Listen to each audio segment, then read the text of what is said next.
नमस्कार, आप live cities देख रहे हैं। मैं हूं जय शुक्ला और हर रोज की तरह हमारे साथ आज की इस चर्चा में हमारे सहयोगी आलोक भी मौजूद हैं।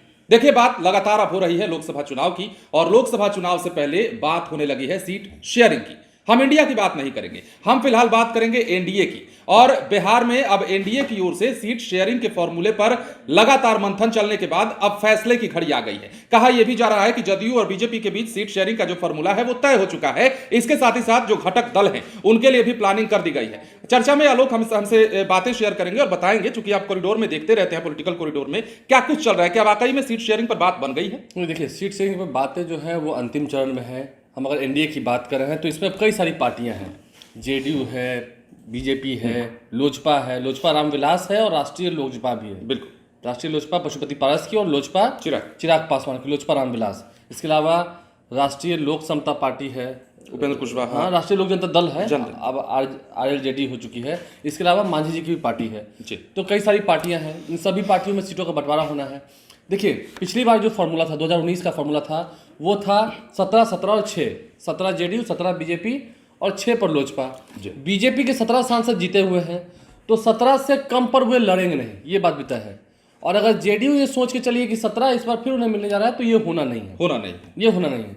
जो देखिए, जानकारी जिस तरह से मिल रही है, 2020 में जिस तरह से चुनाव हुए थे, 2020 में भी जब विधानसभा चुनाव हुए थे उस वक्त मुकेश सहनी की पार्टी थी एनडीए में, वीआईपी पार्टी, हम पार्टी भी थी एनडीए में, जेडीयू थी, बीजेपी थी। तो उस वक्त आपसी समन्वय ऐसा बन गया था क्योंकि उस वक्त सुशील कुमार मोदी उप मुख्यमंत्री थे, नीतीश कुमार के साथ काफ़ी बनती थी। अगर बीच में महागठबंधन की सरकार आई तो उसका एक कारण यह भी था कि सुशील कुमार मोदी 2020 में जब चुनाव जीत गए उसके बाद उन्हें उप मुख्यमंत्री नहीं बनाया गया, तारकिशोर प्रसाद और रेणु देवी को उप मुख्यमंत्री बनाया गया। अभी तो सम्राट चौधरी, विजय सिन्हा को उप मुख्यमंत्री बनाया गया। देखना होगा ये एनडीए का गठबंधन जो है वो कितना लंबा और चलता है, देखना। फिलहाल चुनाव है तो चुनाव की तैयारी में सभी जुट चुके हैं।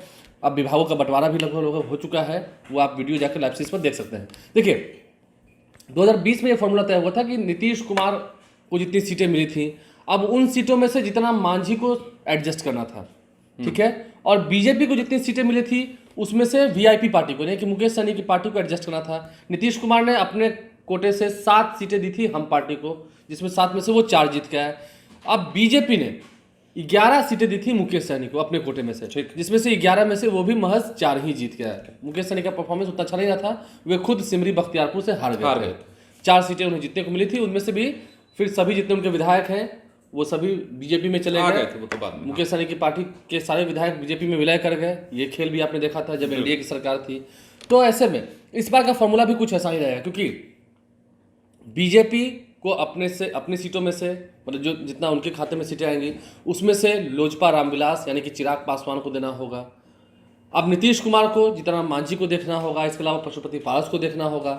फिर उपेंद्र कुशवाहा को कौन देखेंगे, बीजेपी के लोग ही देखेंगे, ये भी देखना होगा। या जितना मांझी उपेंद्र कुशवाहा को नीतीश कुमार अपनी सीटों में से एडजस्ट कराएंगे, देंगे उनके कैंडिडेट्स को, ये भी बात उस बार की ही तरह उपेंद्र कुशवाहा भी चुनाव लड़ेंगे, ये तय है, इसमें कहीं से कोई दिक्कत नहीं है। जितना मांझी के बेटे संतोष सुमन, जिनका एमएलसी का टर्म खत्म हो रहा है मार्च में, संतोष सुमन भी गया से लोकसभा चुनाव लड़ेंगे, भी तय है। उपेंद्र कुशवाहा सीतामढ़ी से लड़ेंगे, काराकाट से लड़ेंगे, अभी क्या पाना मुश्किल है, लेकिन उपेंद्र कुशवाहा चुनाव लड़ेंगे। हाँ, तैयारी है, उपेंद्र कुशवाहा लोकसभा चुनाव लड़ेंगे, एकदम तय है, इसमें कहाँ से कोई दो राय है। और मुझे लगता है प्रायोरिटी उनकी काराकाट है और फिर सीतामढ़ी है, जो जानकारी है।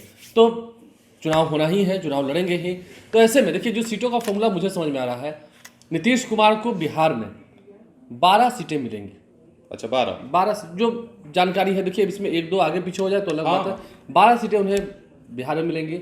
लेकिन इसके अलावा उन्हें अरुणाचल प्रदेश में, याद है नीतीश कुमार ने कैंडिडेट डिक्लेयर कर दिया है, वो एक सीट भी एनडीए का ही रहेगा, वो बीजेपी के साथ वहां सामंजस्य होगा, एक सीट नीतीश कुमार वहां लेंगे। अच्छा, झारखंड में भी रामगढ़ में रैली होनी है, हो सकता है झारखंड में भी 1-2 सीट ले, 1 सीट ले या 2 सीट ले। तो ऐसे करके फिर नीतीश कुमार को 17 सीटें मिलेंगी। लेकिन और ठीक है, ऐसे होगा, ये नीतीश कुमार की इच्छा भी थी क्योंकि पार्टी राष्ट्रीय पार्टी बने। अन्य राज्यों में भी जब उनके सांसद जीत के आएंगे, उनका वोट परसेंटेज वहां पर बढ़ेगा तो फिर उनकी पार्टी राष्ट्रीय पार्टी भी हो जाएगी। तो बिहार में नीतीश कुमार की पार्टी को 12 सीटें मिलनी है। अब देखिए, सबसे बड़ा लफड़ा कहाँ है?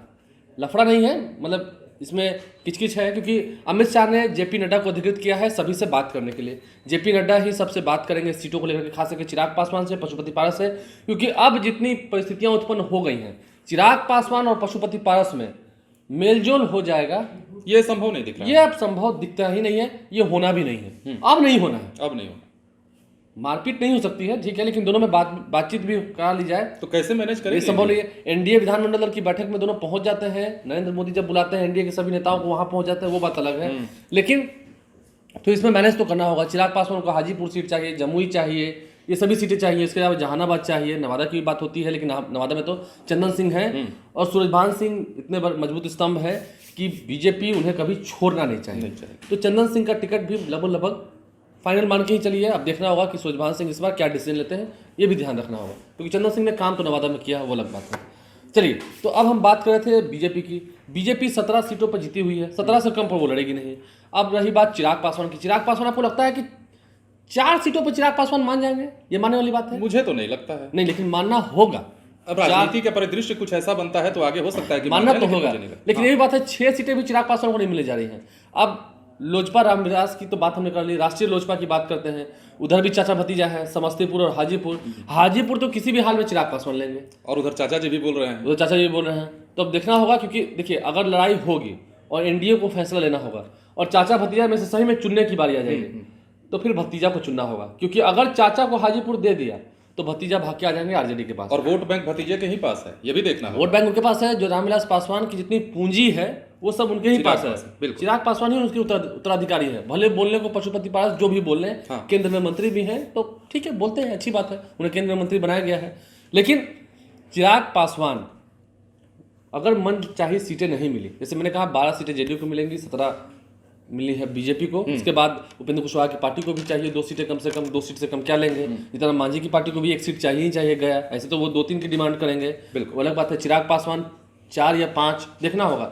चिराग 5 पर भी मनवा सकते हैं, लेकिन मुझे उम्मीद है 4 सीटें चिराग पासवान की पार्टी को तो मिलनी। 4 से कम पर तो कोई बात ही नहीं होनी है, और 4 से 1 उंगली भी कम हुआ तो दिक्कत हो जाएगी। तो चिराग पासवान चले आरजेडी के साथ, तेजस्वी यादव ये तय है। हाँ, 4 से 1 भी उंगली अगर बंद हुआ, 4 तक बनाया जा सकता है चिराग पासवान को। बहुत अमित शाह हो, नरेंद्र मोदी हो, क्योंकि रिश्ते अच्छे हैं, चिराग पासवान को 4 सीटों तक बनाया जा सकता है। 4 में से अगर 1 भी उंगली कम हो गया, 3 ऐसे दिख गया, तो समझिए कि चिराग पासवान चले। कल वाली बात सही हो जाएगी कि नंबर सेव है। नंबर सेव है उनके मोबाइल में तेजस्वी यादव का, वो वहां चले सीधा सीधे। क्योंकि इतने कम पर इतना घर छोड़ करके पूरे बिहार का चिराग पासवान ने दौरा किया। चिराग पासवान ने क्या नहीं किया? अकेले संघर्ष करने की बात होती है, क्या नहीं किया चिराग पासवान? बीजेपी के लिए तो नीतीश कुमार के पैर तक छू लिए हैं एक बार फिर से, उन्होंने फिर से छुए हैं। कैसे चिराग पासवान ने अपने दम पर चुनाव लड़ा 2020 का, जेडीयू को तीसरी नंबर की पार्टी बना दिया। ये बात भी सच है, चिराग पासवान की वजह से आज जेडीयू तीसरी नंबर की पार्टी हो चुकी है, क्योंकि लोजपा ने जहां कैंडिडेट्स खड़ा किए वहां जेडीयू को करारी हार मिली, बीजेपी के साथ रहते हुए भी। तो और उसके बाद फिर चिराग पासवान का जब घर खाली करा दिया गया, सब कुछ छीन लिया गया, सभी सांसद तोड़ दिए गए। चिराग पासवान 6 सांसद की पार्टी वाले एमपी थे, खुद एमपी थे, राष्ट्रीय अध्यक्ष हो गए थे लोजपा के। जब चाचा अलग हुए, क्या क्या नहीं किया गया। उसके बाद उन्होंने संघर्ष किया, पूरे बिहार में घूमे। बिहार का ऐसा कौन सा जिला है जो चिराग पासवान ने छोड़ दिया है? बिल्कुल घूमे थे, सब जगह घूमे, सभी जगह उन्होंने सभाएं की। अपने पार्टी के बदौलत पे, अपने जो सहयोगी उनके लोग हैं उनके बदौलत पे सब जगह घूमे, प्रचार किया, विस्तार किया। और अब चिराग पासवान को अगर 4 से कम सीटें मिलेंगी तो इससे अच्छा है कि वो चले। नाम तो बना ही लिया है, इससे अच्छा फिर वो चल लेंगे। ये तो बड़ा सवाल हो जाता है ना कि चिराग पासवान बड़ा फैक्टर निकल के सामने आ रहा है। देखिए, अगर जेडीयू को 17 सीटें बिहार में मिलेंगी तो उसमें उन्हें एडजस्ट करना होगा।